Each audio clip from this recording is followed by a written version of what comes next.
Olá, amigos do canal Videira Espírita, sejam todos bem-vindos. Meu nome é Thelma Marieta e este é mais um encontro para o estudo do livro Há 2000 anos, ditado pelo Espírito Emmanuel, pela psicografia de Francisco Cândido Xavier. E como de costume, para que possamos criar uma ambiência adequada para o nosso entendimento no estudo de hoje, para podermos absorver todas as lições que receberemos, vamos começar com uma página do livro Vinha de Luz, também da autoria espiritual de Emmanuel, pela psicografia de Chico Xavier.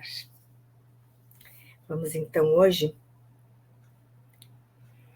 começar uma mensagem número, deixa eu ver aqui, Vinha de Luz, mensagem 27. Intitulada Indicação de Pedro.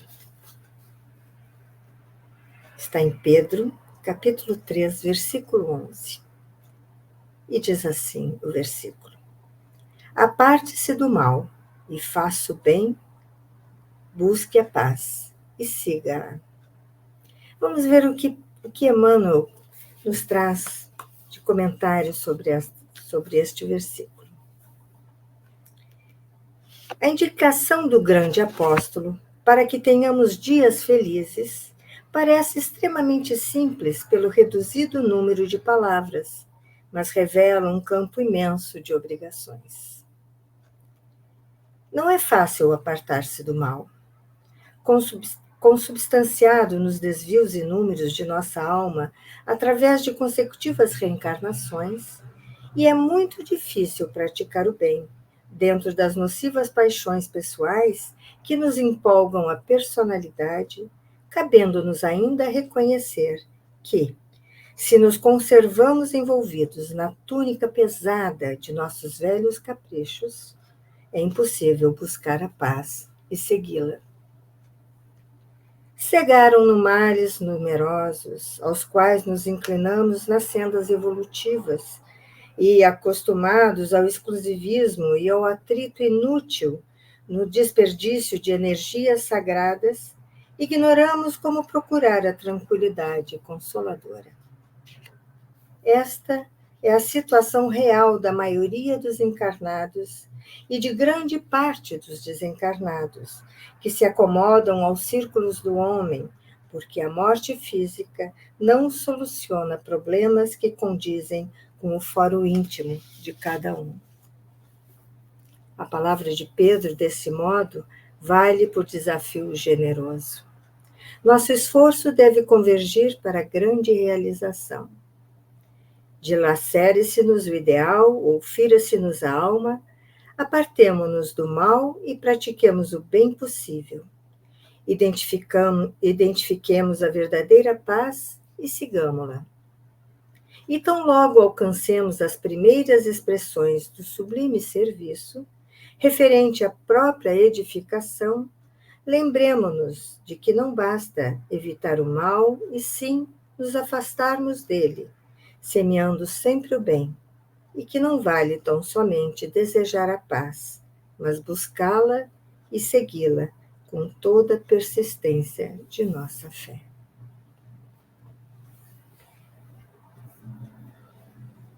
Vamos orar?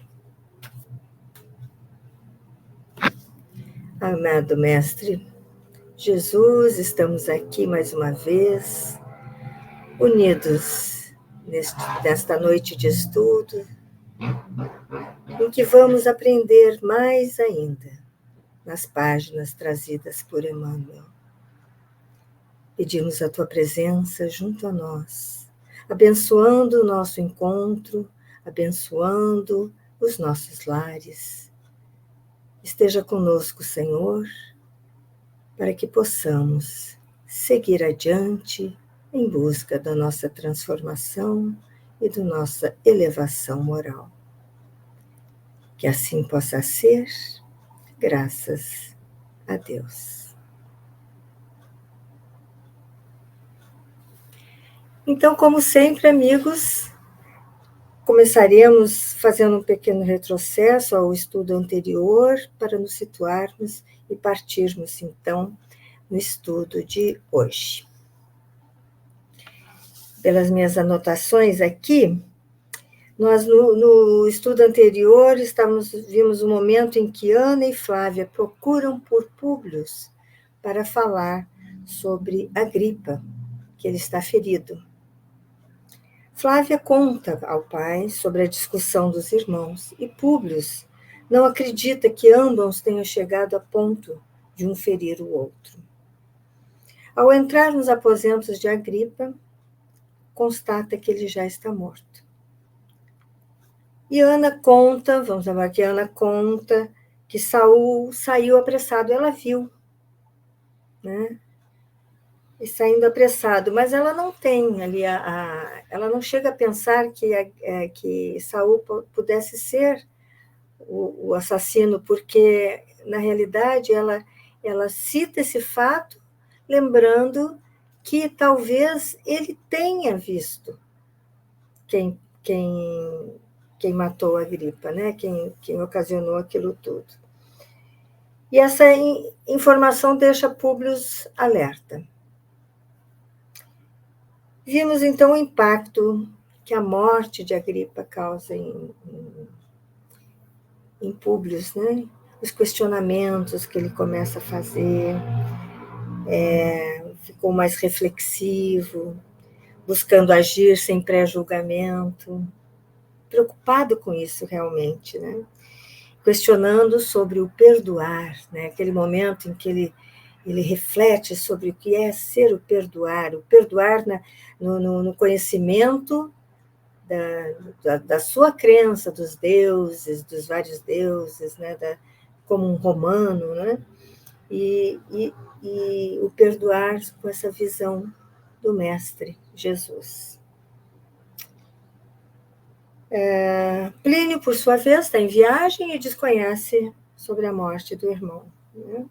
Públio interroga Saul e conclui que ele mente, porque ele contradiz o que Ana falou, e ele acredita, ele conhece, ele sabe do caráter de Ana. Então, com certeza foi Saul que mentiu. E, para espanto dele, ele comparece aos funerais de Agripa.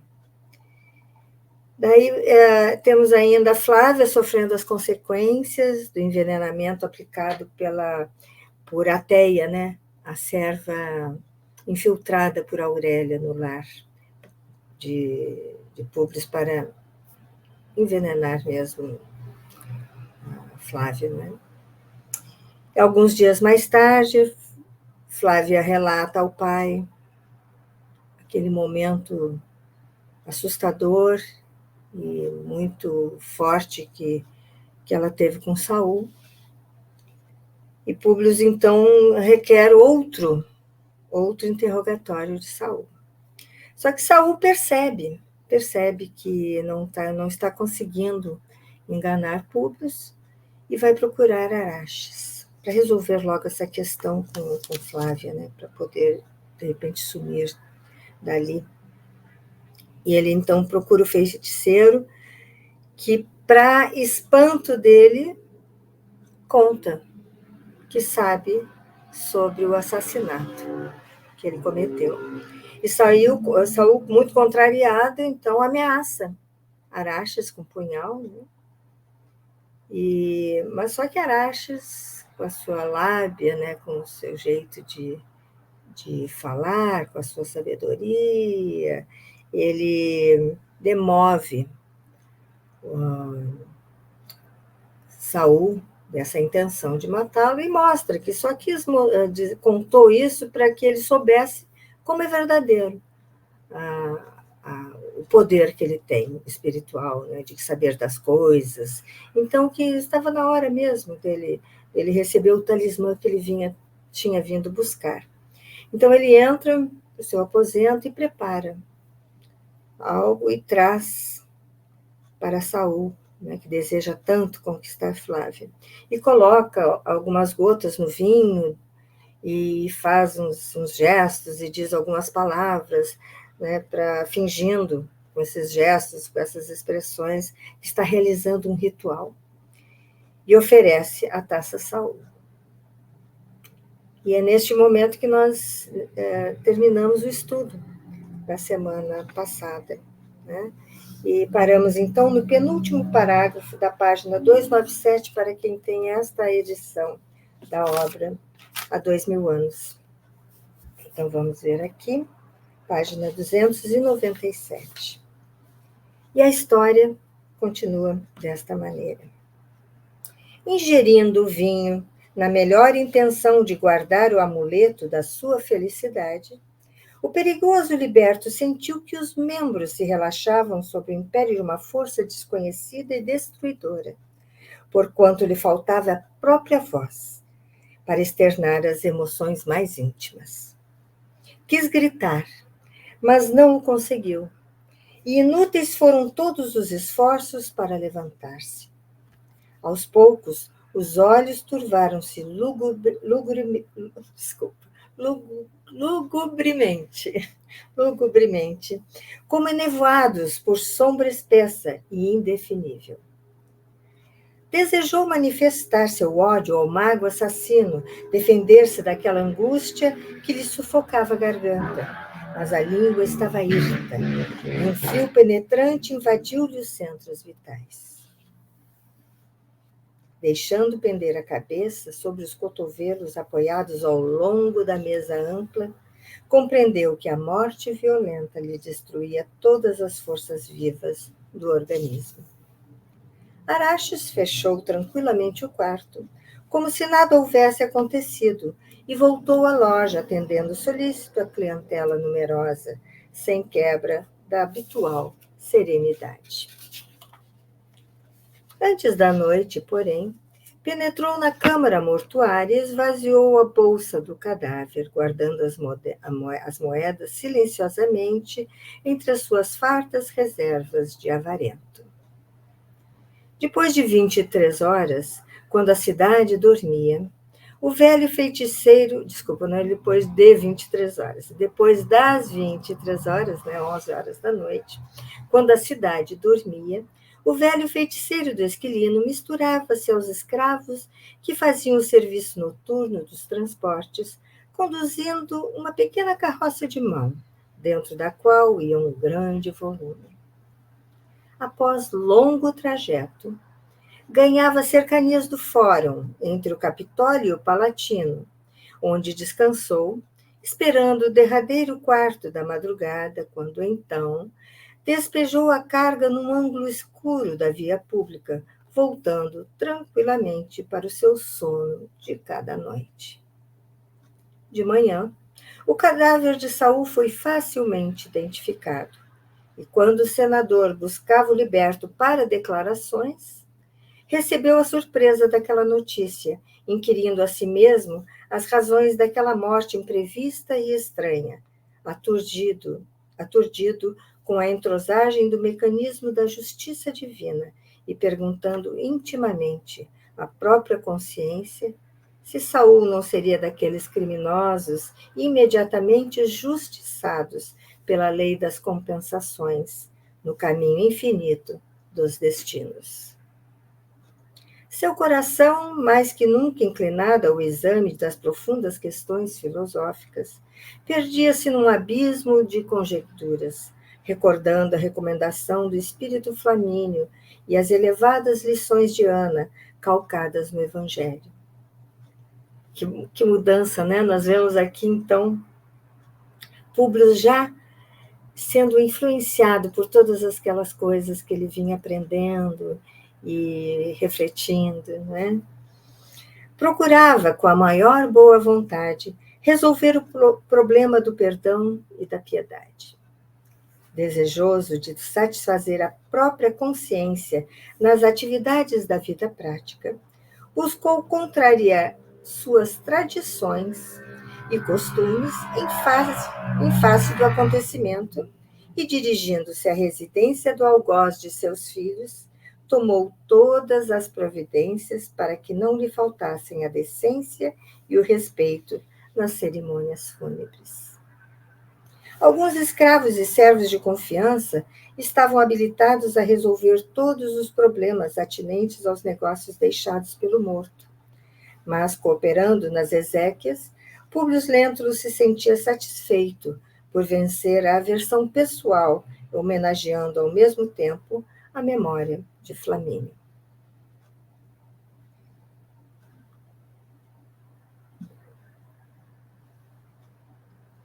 Localizando-se com a nova companheira em Avênio, Plínio Severo soube, por intermédio de amigos, da tragédia que se desenrolara em Roma na noite de sua ausência, sendo igualmente cientificado das dúvidas penosas que pairavam a seu respeito.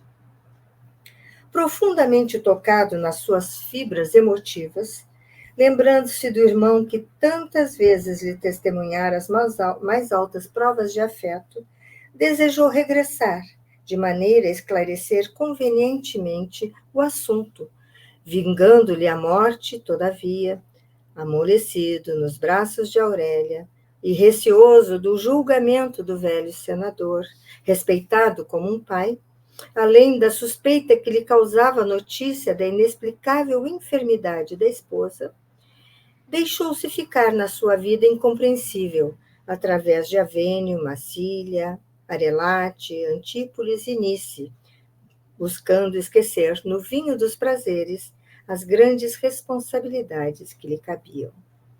Então temos aqui, né, o livre-arbítrio, Plínio fazendo as suas escolhas.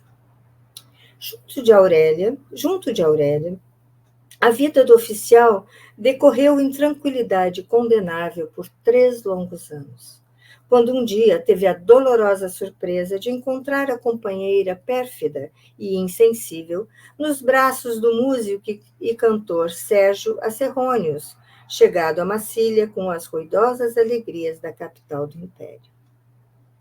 Nesse dia amargurado da sua existência, o filho de Flamínio investiu sobre a mulher traidora de arma na mão, disposto a tirar-lhe a vida criminosa e dissoluta. No instante, porém, de sua desforra, considerou intimamente que o assassínio de uma mulher, ainda que diabolicamente perversa, não deveria entrar nos trâmites da sua vida, supondo ainda que deixá-la viver no caminho escabroso de suas crueldades seria a melhor vindita do seu coração traído e desventurado. Então, aqui Plínio fazendo outra escolha, né? Então, ao invés de assassinar, abandonar. Né? E que o destino cuidasse das consequências das escolhas que Aurélia fez, né? Abandonou, então, para sempre, aquela mísera criatura que foi eliminada mais tarde em Antium pelo punhal implacável de Sérgio, esse cantor, não é? Que lhe não tolerou a infidelidade e a pervicácia do crime. Então temos aqui a morte de Aurélia. Sentindo-se só, Plínio Severus considerou amarguradamente os erros clamorosos da sua vida. Reviu o passado de futilidades condenáveis e atitudes loucas. Quase pobre, vamos lembrar que ele foi lá gastando tudo que tinha, né? Todo o espólio da família. Quase pobre, viu-se misérrimo para voltar ao ambiente romano. Agora vamos ter aqui uma outra característica, né? Aqui o orgulho, olhem só. Viu-se misérrimo para voltar ao ambiente romano, onde tantas vezes brilhara na mocidade em aventuras pródigas e felizes. Debalde, não é? Apesar de enviara um senador apelos afetuosos. Chamado a brios pelas lições dolorosas do próprio destino, o oficial, amparado por alguns amigos de Roma, preferiu esforçar-se pela reabilitação nas cidades das Gálias, onde permaneceria longos anos em trabalho silencioso e rude, pelo reerguimento do seu nome diante dos parentes e amigos mais íntimos. Então, ele ainda que outra escolha, não é? Mais uma escolha. Ele preferiu não retornar, apesar dos pedidos do senador, os pedidos afetuosos, né? Quer dizer, estava pronto a acolhê-lo, né? Mas ele, orgulhoso, tinha que retornar melhor do que estava. Já entrando na idade madura, nas profundas reflexões, grande lhe foi o esforço de reabilitação distante dos entes mais caros. Quanto ao velho senador, resistiu decididamente, dentro da sua rígida estrutura espiritual, aos golpes aspérrimos do destino, fazendo da luta de cada dia o melhor caminho de esclarecimento, viu passar os anos sem desânimo e sem ociosidade. Então, ele estava ali, né? Sabemos que fortalecido com o apoio, com a influência de Lívia e Simeão. Nós vemos aqui o progresso acontecendo, né? O progresso em pleno andar, né? Desde os trágicos acontecimentos em que a gripe e Saul haviam perdido a vida misteriosamente, com o abandono definitivamente do marido, Flávia Lentulha tinha a saúde abalada para sempre. Na epiderme, os venenos de Ateia haviam sido anulados e vencidos pelas substâncias medicamentosas aplicadas. Mas a luz dos seus olhos, lembram que ela usava nos cílios, né? Mas a luz dos seus olhos fora aniquilada para todo sempre. Desalentada e cega, encontrou, porém, no coração generoso de Ana o carinho materno que lhe faltava em tão penosas circunstâncias da vida. A constituição física do senador, contudo, resistia a todos os embates e infortúnios. Ele era um homem forte, não é? Entre os esforços de carinhosa assistência à filha e as lides políticas que lhe tomavam o máximo de atenção, seus dias decorreram cheios de lutas acerbas, de lutas angustiosas, mas silenciosas e tristes, como sempre. Em seu espírito havia agora as melhores e mais sinceras disposições para aprender a essência sagrada dos ensinamentos do cristianismo. E foi assim que o seu coração penetrou o crepúsculo da velhice, como se as sombras fossem clarificadas por estrelas cariciosas e suaves. No seu íntimo permanecia uma serenidade imperturbável, mas na vida do homem corria o sopro inquieto do esforço pelas realizações do seu tempo. O coração estava resignado com as desilusões penosas e amargas do destino, mas no poder supremo do império estava um tirano que precisava cair, um benefício das construções do direito e da família. E por isso, junto de numerosos companheiros, entregou-se ao trabalho sutil da política interna para a queda de Domícios Nero, que prosseguia avassalando a cidade com os espetáculos odiosos do seu nefando reinado. Gaius Piso, Sêneca, bem como outras figuras veneráveis da época, mais exaltadas no patriotismo e amor pela justiça, caíram sobre as mãos criminosas do celerado que cingia a coroa, mas Públio Lentulus, ao lado de outros irmãos de ideal que trabalharam no silêncio e na sombra da diplomacia secreta, junto dos militares e do povo, esperou pela morte ou pelo banimento do tirano, aguardando as claridades do futuro, surgidas com o breve reinado de Sérvio Sulpícios Galba, que, no dizer de Tácito, teria sido por todos considerado digno do governo supremo do império, se não houvesse sido imperador. Nós encerramos, então, aqui o capítulo 7, mencionando dois personagens importantes à época, e a editora traz informações em duas notas de rodapé. Temos aqui, então, Gaius Calpurnius Piso, senador romano, idealizador da conspiração de Pisão, ficou conhecida como conspiração de Pisão, realizada contra a vida do imperador Nero. Ele acaba por morrer por suicídio. E também temos a menção a Galba, né, que foi o primeiro dos 4 imperadores de 69. E ele vemos aqui mais adiante os quatro senadores. Então, esse é Galba, né? O nome completo, Lúcius Livius Ocella Servius Galba, que reinou por 7 meses e morreu assassinado. Então, veremos então a menção a imperadores que situam no tempo, né, os acontecimentos narrados por Emmanuel. Mas daí agora nós vamos partir para o capítulo 8. Mas antes, deixa eu tirar aqui.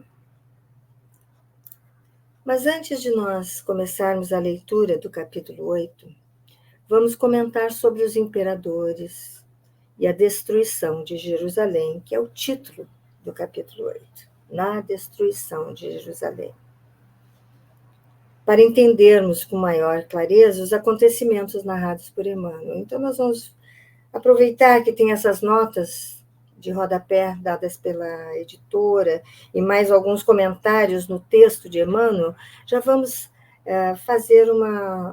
mencionar essas questões para quando começarmos a leitura, irmos plenos já compreendendo com mais clareza, com mais profundidade do que se tratam essas informações, né?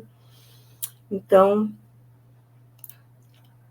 temos aqui a destruição de Jerusalém. Vamos, então, começando aqui sobre a destruição de Jerusalém. Vamos fazer, então, alguns comentários. Na realidade, houve 3 destruições de Jerusalém.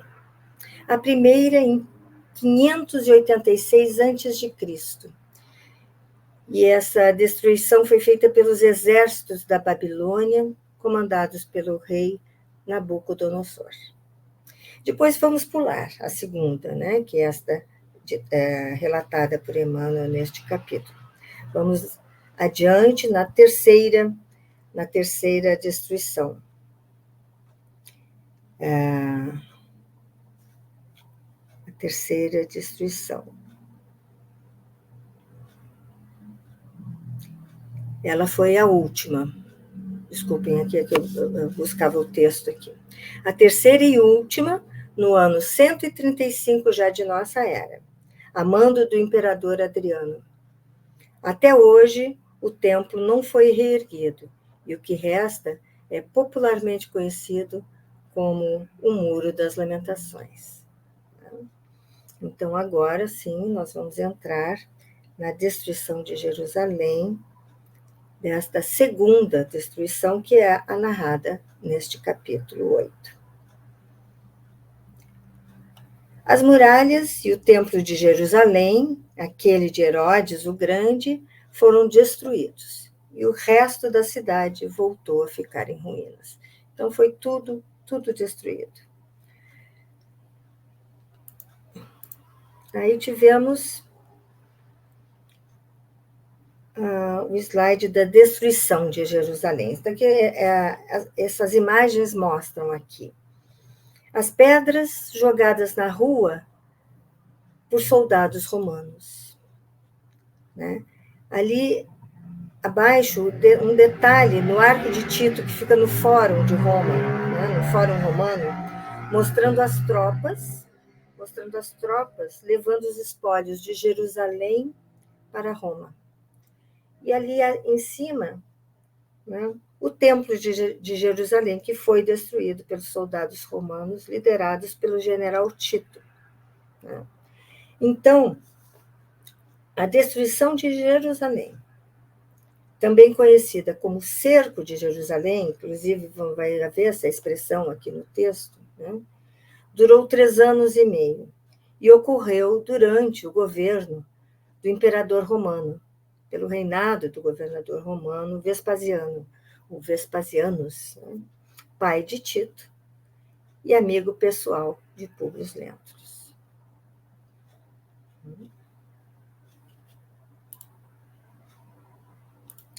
E depois nós temos as notas de rodapé, né? E elas trazem a questão do ano de 69, teve essa característica que teve 4 imperadores. 4 imperadores. Então, o primeiro deles foi no que nós mostramos antes, a imagem. Vou botar novamente aqui essa imagem de Lucius Livius Ocella Servius Galba. Ele reinou por 7 meses e morreu assassinado. Depois, nós tivemos esta imagem maior, que é de Marcus Salvius Otto. Ele reinou por 3 meses. E ao ser derrotado na Batalha de Brediacum, cometeu suicídio. Essa batalha ela se deu no norte da Itália, né? Na região da Lombardia. Depois, o terceiro, Marcus Salvius Otto. Não, desculpa. Aulus Vitellius Germanicus. Né? Então, o primeiro foi Galba, o segundo, da imagem maior, Otto. O terceiro, a primeira imagem acima, à direita, Aulus Vitellius Germanicus. Reinou por 8 meses, venceu as tropas de Otto na Batalha de Bedriacum, na região da Lombardia, e morreu ao ser capturado, despido cruelmente, chicotado e lançado ao rio Tibre. Ele era, na realidade, definido como um cruel assassino. Então, talvez, por esse motivo, ele tenha tido essa morte tão cruel. Né? Depois, o quarto, na imagem do meio, a imagem menor ali do meio, é o quarto imperador do ano de 69, Titus Flavius Vespasianus, e ele reinou por 10 anos. Né? E então, fechou esse ciclo dos quatro imperadores do ano de 69. E ele morreu vítima de uma inflamação intestinal, quer dizer, teve uma morte natural, não foi assassinato, não foi suicídio como tantos outros. Né? Ali abaixo, nós temos a imagem, que será mencionada também no texto, de Gaius Julius Caesar Augustus Germanicus, conhecido como Calígula, que foi o imperador Calígula. Né? Reinou por pouco menos de 4 anos e também morreu assassinado. Então, trazendo essas questões, né, já podemos agora dar início ao texto trazido a nós por Emmanuel, podendo compreender um pouquinho mais sem ter que interromper a continuidade da leitura. Né? Então, começa o texto do 8º capítulo. Mais de 10 anos correram, silenciosamente amargurados, depois de 58, sobre a vida comum das personagens desta história. Somente em 68 conseguira a política conciliatória de grande número de patrícios, entre os quais Públio Lentulus, o definitivo afastamento de Domício Nero e suas nefandas crueldades.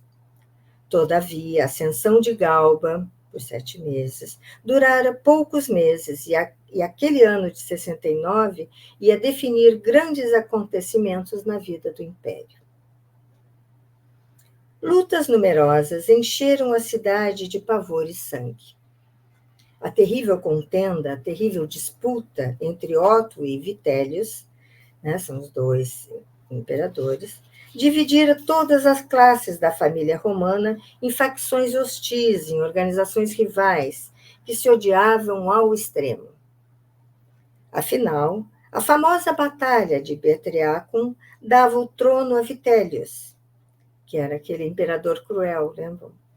que instaurou um novo círculo de crueldades em todos os setores políticos. A diplomacia interna, porém, vigiava na sombra, examinando atentamente a situação, de modo a não permitir a continuidade de novo surto de extermínio e de infâmia. Vitélius apenas conservou o governo por 8 meses e alguns dias, porque no mesmo ano de 69, as legiões do território africano, trabalhadas pela orientação sutil dos que haviam destronado Nero e seus asseclas, proclamam Vespasianos para a suprema investidura do império. Então, ele foi clamado pelos próprios soldados, seus asseclas. O novo imperador, que ainda se encontrava no campo de seus feitos de armas, empenhado na pacificação da Judéia distante, satisfazia as exigências mais avançadas de todas as classes civis e militares, sendo recebido em triunfo para o posto supremo, iniciando-se assim a era prestigiosa dos Flávios. Vespasianos integrava aquele grupo de patrícios operosos que contribuíra sem alardes para a queda dos tiranos.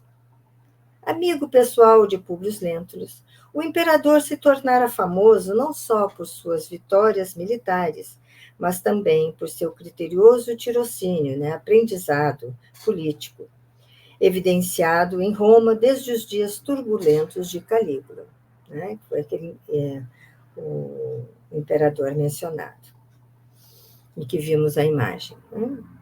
Sob a sua orientação administrativa, ia abrir-se uma trégua nas imoralidades governamentais, inaugurar-se-ia novo período de compreensão das necessidades populares, e na rota dos seus planos econômico-financeiros, o império ia caminhar para os dias regeneradores de uma era nova. Públio recebeu todos os acontecimentos com a velada alegria possível aos seus 67 anos de lutas e fortes experiências da vida. Sob a claridade serena da velhice, todavia, sua fibra moral e resistência física eram as mesmas de sempre. Dentro da perspectiva de melhores dias para as realizações patrióticas, considerava agora como bem empregado todo o tempo que roubara a filha cega, para atender ao trabalho do bem coletivo.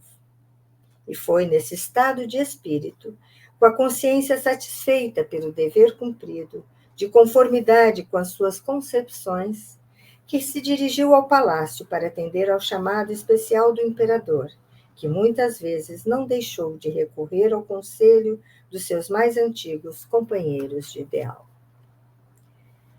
Senador, disse Vespasianos, na intimidade tranquila de um dos magníficos gabinetes da residência imperial, quer dizer, em Roma. Mandei chamá-lo para me amparar com a sua tradicional dedicação ao império, na solução de assunto que julgo de suma importância. Aqui temos, então, uma nota do autor espiritual. Emmanuel. Vespasianos esteve em Roma logo após a sua proclamação, porque ele foi proclamado em outro lugar. Depois ele veio a Roma, e aqui Emmanuel menciona esse fato. Por isso que ele está na residência imperial. Dizei, Augusto, respondeu Públio comovido.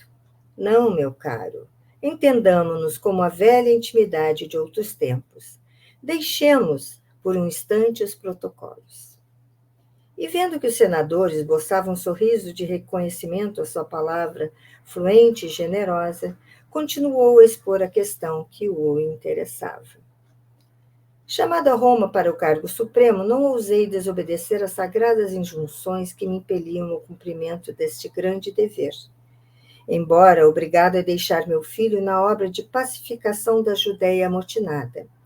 Trabalho esse que considerarei em toda a vida o meu melhor esforço pela vitalidade do império, no desdobramento de suas gloriosas tradições. Acontece, todavia, que o cerco de Jerusalém se vai prolongando demasiado, acarretando as mais sérias consequências para os meus projetos econômicos, no programa restaurador que me propus realizar no governo. Suponho que meu valoroso Tito esteja necessitando de um conselho de civis, além dos assistentes militares que o acompanham na arrojada empresa, e lembrei-me de organizá-lo tão somente com os amigos mais íntimos que conhecem Jerusalém e suas cercanias. Quando das minhas primeiras incursões na edilidade, quer dizer, na Câmara Municipal, tive conhecimento dos seus processos na reforma administrativa da Judéia, sabendo, portanto, da sua permanência em Jerusalém há mais de 20 anos. Era, pois, meu desejo que aceitasse, com outros poucos companheiros nossos, a incumbência de orientar melhor a tática militar do meu filho. Tito está necessitando da cooperação política de quem conheça a cidade nos seus menores recantos, bem como seus idiomas populares, de maneira a vencer a situação que se vai tornando cada vez mais penosa. Públio Lentulus pensou na filha doente um instante, mas recordando-se da dedicação absoluta de Ana, que poderia perfeitamente substituir seus erros por algum tempo, respondeu com decisão e energia. Meu nobre imperador, vossa palavra augusta é a palavra do império. O império manda e eu obedeço, honrando-me em cumprir vossas determinações e correspondendo aos impulsos generosos da vossa confiança. Muito agradecido, revidou Vespasianus, estendendo-lhe a mão extremamente satisfeito. Tudo estará pronto de modo que sua partida e mais 3 amigos nossos se verifique dentro de 2 semanas, o mais tardar. E assim aconteceu. Depois das dolorosas despedidas da filha, que ficara aos cuidados da serva dedicada no Palácio do Aventino, o senador tomava a suntuosa galera que, largando de Hóstia, penetrou depressa o mar largo rumo à Judéia. Então, vamos lembrar que nós vimos, né, a distância, para longe, aquela viagem que ele fez com a família para a Judéia. Né? Então, ele está aí fazendo novamente o mesmo percurso. O velho Patrício reviveu, com penosa serenidade, as peripécias da viagem dos seus tempos de juventude venturosa, quando a felicidade era para ele incompreensível, em companhia da esposa e dos 2 filhinhos. Sim, a pequenina figura de Marcos, o filho desaparecido, parecia surgir novamente a seus olhos sobre uma auréola de radioso e santificado enlevo. Um dia, em Cafarnaum, levado pelas palavras caluniosas de Sulpício Tarquínios, duvidou da honorabilidade da mulher, acreditando mais tarde que o rapto da criança fosse uma consequência da sua infidelidade. Mas Lívia agora estava redimida de todas as culpas no tribunal da sua consciência.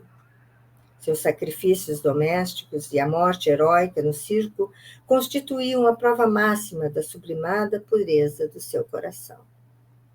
Naqueles instantes de meditação, figurava-se-lhe que voltava ao passado com os seus sofrimentos intermináveis, esbarrando sempre na sombra pesada do mistério, quando tentava reler as páginas desse doloroso capítulo da sua existência. A que abismos insondáveis e desconhecidos teria sido levado o pequenino que lhe perpetuaria a estirpe nobre? Suas emoções paternais pareciam alarmar-se de novo depois de tantos anos e tantos padecimentos em família.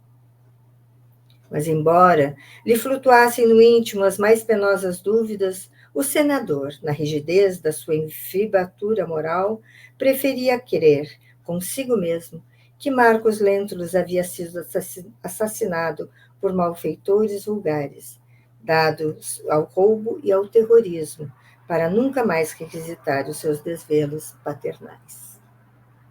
Assim quereria crer, mas aquela viagem afigurava-se-lhe uma análise de suas lembranças mais queridas e mais pungentes. De tarde, ao suave clarão do crepúsculo, no Mediterrâneo, Parecia-lhe ver ainda o vulto de Lívia, acalentando o pequenino, ou falando-lhe ao coração em termos afetuosos de consolação, supondo lobrigar, supondo entrever igualmente a figura de Comênio, o servo de confiança entre os subalternos e escravos. Em companhia de 3 outros conselheiros civis, chegou sem maior dificuldade ao destino, colocando-se esse reduzido conselho de íntimos do imperador à imediata disposição de Tito, que lhe aproveitou carinhosamente os pareceres, utilizando com grande êxito as suas opiniões, filhas de larga experiência da região e dos costumes. O filho do imperador era generoso e leal com todos os compatriotas, que o consideravam como benfeitor e amigo. No entanto, para os adversários, Tito era de uma crueldade sem nome. Em torno da sua figura ardente e desassombrada, desdobravam-se legiões numerosas de soldados que combatiam encarniçadamente, com obstinação. O cerco de Jerusalém, terminado em 70, foi um dos mais impressionantes da história da humanidade.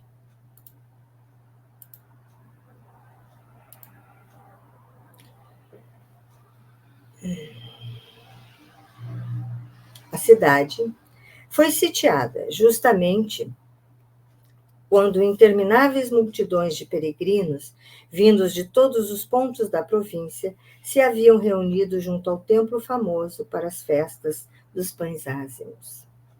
Daí o excessivo número de vítimas e as lutas acérrimas da célebre resistência. O número de mortos nos terríveis recontros, nos terríveis combates, elevou-se a mais de 1 milhão, fazendo os romanos quase 100.000 prisioneiros, dos quais 11.000 foram massacrados pelas legiões vitoriosas, depois da escolha dos homens válidos entre cenas penosas de sangue e de selvageria por parte dos soldados. O velho senador sentia-se amargurado com aqueles pavorosos espetáculos de carnificina, mas cumpria-lhe desempenhar a palavra dada e era com o melhor espírito de coragem que dava pleno cumprimento ao seu mandato. Seus pareceres e conhecimentos foram muitas vezes utilizados com êxito, tornando-se íntimo conselheiro do filho do imperador. Diariamente, em companhia de um amigo, o senador Pompílio Crasso visitava os postos mais avançados das forças atacantes, verificando a eficácia da nova orientação observada pela estratégia militar dos seus patrícios. Os chefes de operações várias vezes lhe chamaram a atenção, para não avançarem muito em suas atitudes de desassombro, mas Públio Lentulus não manifestava o menor receio, realizando na sua idade minuciosos serviços de reconhecimento topográfico da famosa cidade. Afinal, na véspera da queda de Jerusalém, já se lutava quase corpo a corpo, em todos os pontos de penetração, havendo incursões de parte a parte nos campos inimigos, com recíprocas crueldades contra todos os que tivessem a infelicidade de cair prisioneiros. Apesar do zelo de que eram cercados, Públio e o amigo, em virtude da coragem de que davam testemunho, caíram nas mãos de alguns adversários, que, ao lhes observarem a indumentária de altos dignatários da corte imperial, os conduziram imediatamente a um dos chefes da desesperada resistência, instalado num casarão à guisa de quartel próximo da Torre de Antônia. Públio Lentulus, observando as cenas de selvageria e sangue da plebe anônima e amotinada, que exterminava numerosos cidadãos romanos em trágicas circunstâncias, sobre as suas vistas, lembrou a tarde dolorosa do Calvário, em que o piedoso profeta de Nazaré sucumbira na cruz, sobre o vozerio terrificante das multidões enferecidas.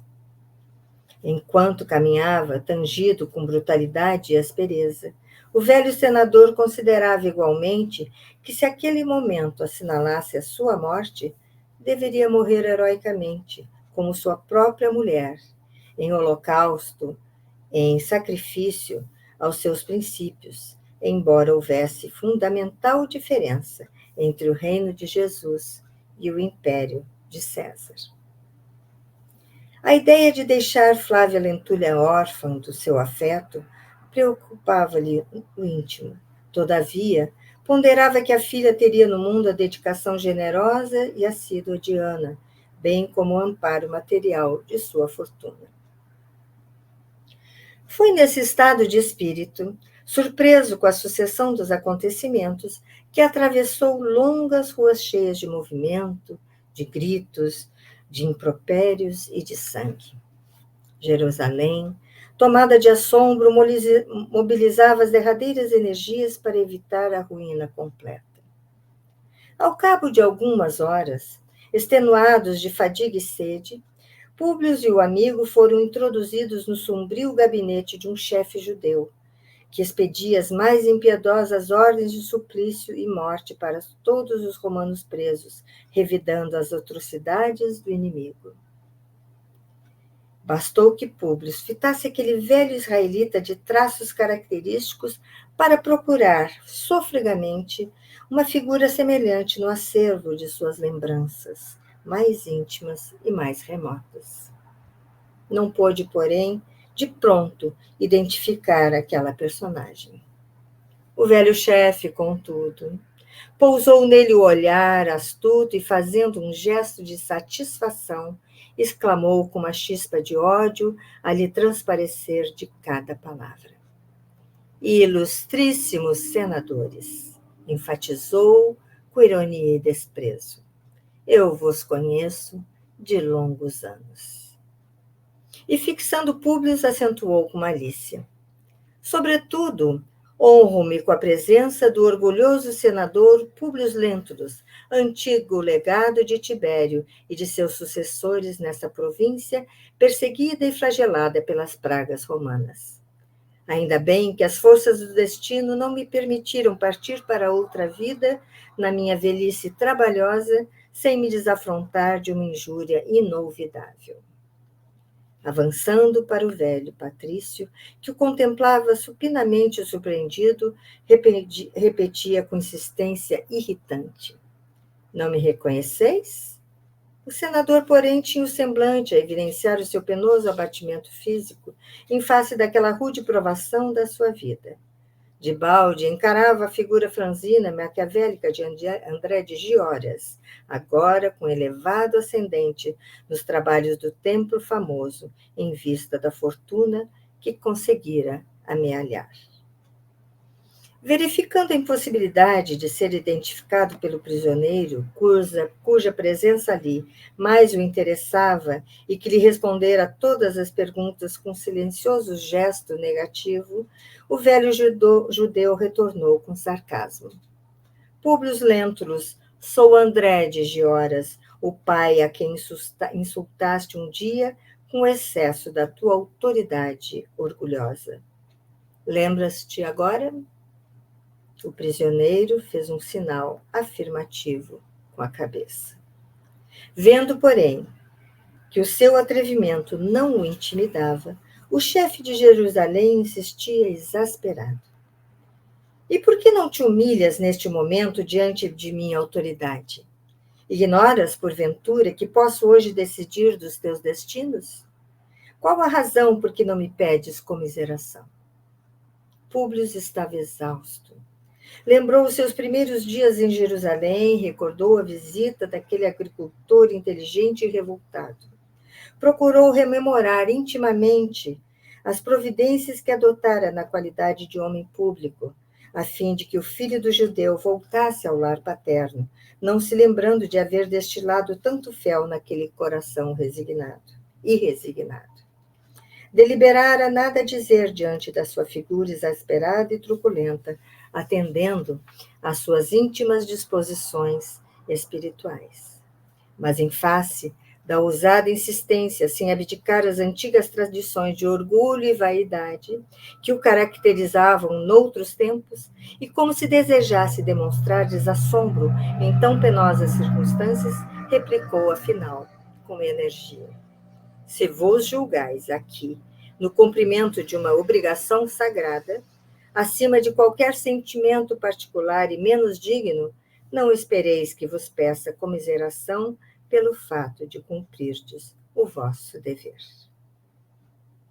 E nós vamos aqui encerrar o estudo de hoje. Vamos fazer uma pausa e seguiremos daqui na próxima terça-feira. Vamos ver o desenrolar desse reencontro entre Públio Lentulus e André de Gioras.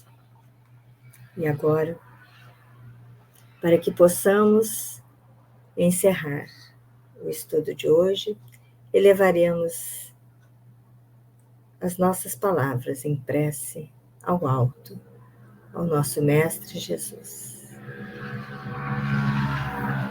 Vamos orar. Amado Mestre Jesus, quantos relatos, de que maneira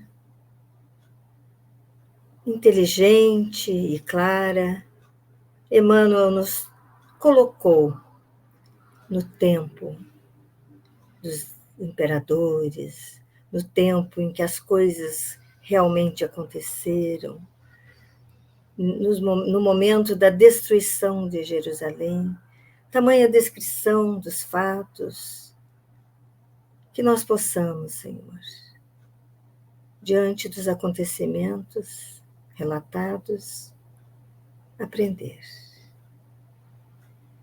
Com o capítulo anterior, o assassinato de Agripa, o assassinato de Saul, as decisões tomadas por Plínio, o conhecimento que tivemos dos imperadores, seus destinos, de suas lutas pelo poder. E agora, o encontro do judeu André de Gioras com Públio Lentulus. Que possamos nos preparar para o próximo estudo, onde tomaremos conhecimento do desenrolar deste encontro. Sê conosco, Senhor, nos dias que nos separam para esse próximo estudo, e que possamos, junto aos nossos anjos guardiões, nos recolher, inspirados pelo aprendizado de hoje. Que assim possa ser, graças a Deus. Então, e é isso, amigos queridos. Nos veremos novamente aqui no canal Videira Espírita na próxima terça-feira, quando retomaremos o estudo da obra 2000 anos. E até lá. Muita paz a todos.